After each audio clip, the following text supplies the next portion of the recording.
se convocó a un secretariado ampliado, yo diría así, de la Asamblea Permanente por los Derechos Humanos. Ahí estaba Raúl Aragón, que acababa de volver de Francia, Gattinoni, de Nevares, Masha Meyer, y creo que los organismos tenemos que ayudar, por lo menos la Asamblea Permanente, que es la que tiene mucha información y trabajó ya el entrecruzamiento de datos, identificación de lugares de secuestro y todo, tenemos que aportar todo eso y todo lo que necesiten y nos pidan. Y empezó a funcionar la CONADEP, que empezó a funcionar en lo que es el Centro Cultural San Martín, que lo dirigía Javier Torre, que le cedió 2 oficinas en el segundo piso. En realidad, los empleados que le pusieron era gente del propio Ministerio del Interior, empleados de planta, que no tenían experiencia ni para tomar testimonio, ni tenían ellos siquiera, tomaban lo que la gente le decía, lo anotaban, pero no había ni formularios, no había nada, no tenían lo que nosotros en los organismos ya habíamos avanzado bastante.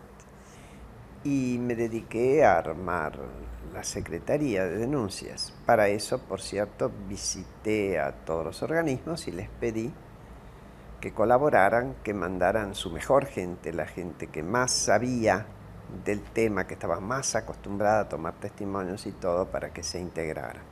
Al ingresar gente de los organismos, que la gente tenía confianza, que nos conocían, los que ya habían hecho denuncias, fueron y las hicieron. Y de hecho nosotros nos llevamos desde la Asamblea copia de todas las denuncias que habían y las empezamos a organizar. Los formularios con los cuales nosotros tomábamos las denuncias se incorporaron a la CONADEP. Después fueron modificados porque en la medida en que avanzaba el trabajo de la CONADEP, que fue intensísimo, nos dábamos cuenta que teníamos que preguntar más cosas y eso se fue modificando todo el tiempo. Y ahí, es verdad, era un gobierno democrático, era un gobierno que tomaba el tema por primera vez, eso les daba tranquilidad a la gente, los que habían tenido miedo lo perdieron, el miedo, y se acercaron e hicieron sus denuncias. Pero además, lo que cambió brutalmente la calidad de la prueba fue la presencia de sobrevivientes.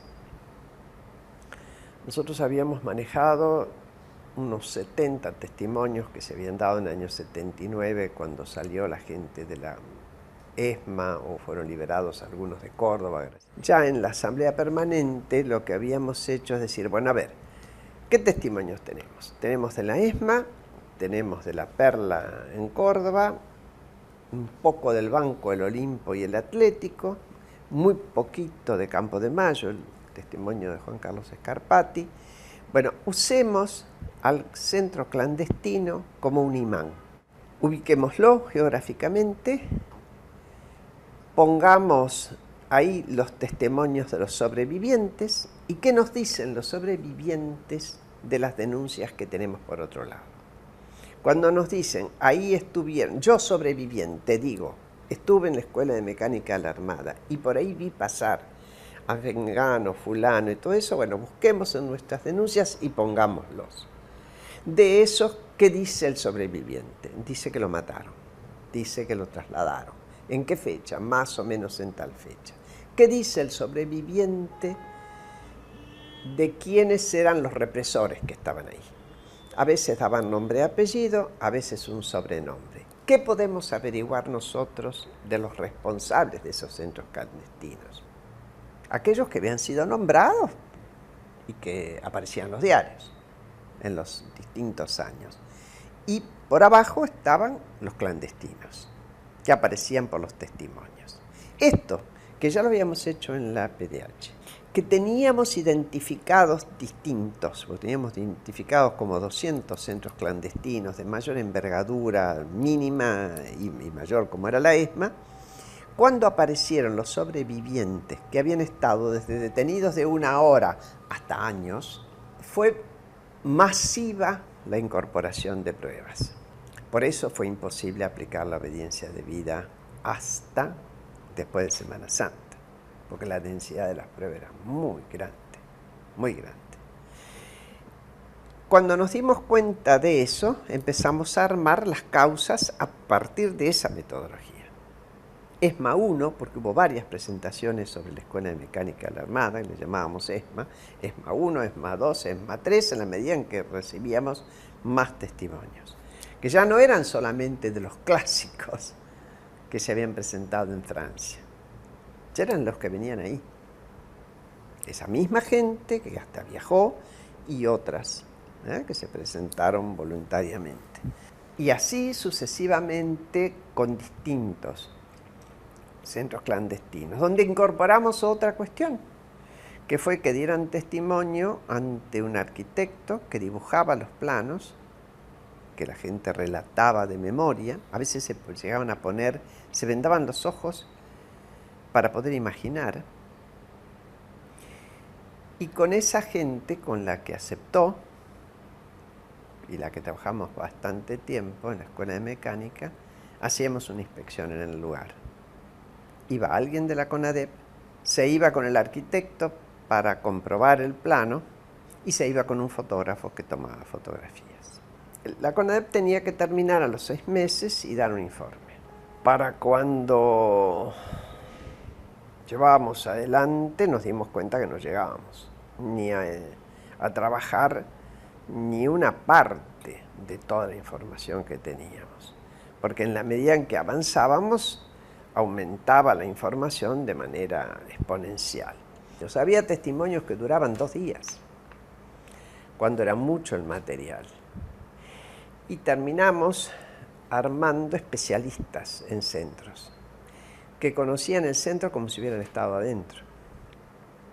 Por lo tanto, en un momento dado, cuando llegaba quien venía a hacer la denuncia, y pasaba por un primer escritorio y era alguien que había estado secuestrado, tenía un pequeño interrogatorio previo: ¿dónde estuviste? ¿Sabés dónde estuviste? Si sabían, bueno, ya los mandaban directamente al especialista en escuela de mecánica, al especialista en el banco, en el atlético. Y si no sabía, se le preguntaba un poco qué había oído, si tenía registro de ruidos, de trenes, de aviones, de pajaritos, de perros que ladraban, de voces de mando, si había oído nombres.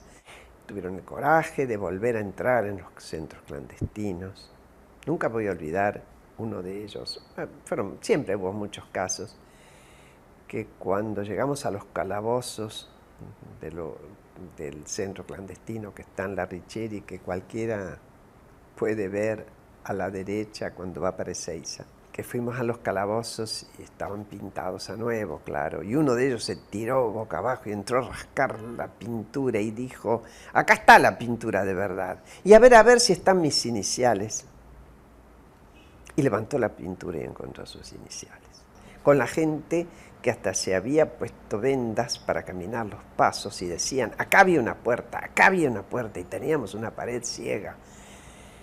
Hasta que el arquitecto y el fotógrafo saltaron a un patiecito que había quedado encerrado y dijeron: ahí está la escalera. Y esos cientos de testigos desfilaron en los juicios, en los distintos juicios, tanto en el gran juicio de las juntas, como después en tantos otros juicios que hoy todavía se están llevando a cabo, y a donde fueron y persistieron en hacerse cargo de la denuncia.